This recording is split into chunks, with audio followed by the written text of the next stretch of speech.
Nolan, thanks. Tonight, crews from Emergency Management and FEMA are on the ground in the Fox cities, beginning their preliminary damage assessment following damage caused by the EF-3 tornado back on July 27th. This after Governor Tony Evers requested a formal assessment on Monday. Samantha Cavalli speaking with officials today on what this could mean for possible federal aid.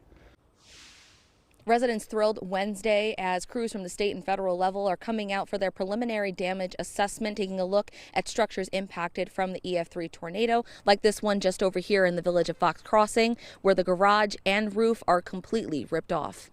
More than 2 weeks after the EF-3 tornado, FEMA crews are now going door to door and block by block documenting the damage. FEMA's here at the request of the state to do joint preliminary damage assessments, and basically we're looking to validate the damage that has been reported. FEMA crews were previously in the area back in May reviewing damage from April flooding.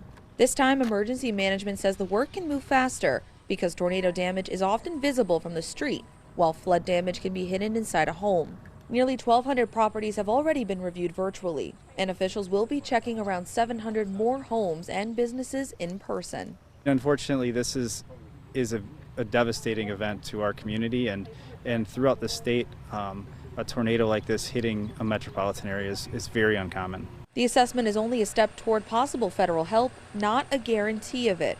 Once the review is complete, the state will decide whether to request a federal disaster declaration before the president makes the final decision. If we meet those criteria and we're granted, that will be a big boost in our recovery efforts. FEMA officials tell us that crews will be out here through the remainder of this week to assess that damage. They also remind residents to document everything and make sure you file that claim with insurance. Reporting in Fox Crossing, Samantha Cavalli, Action 2 News.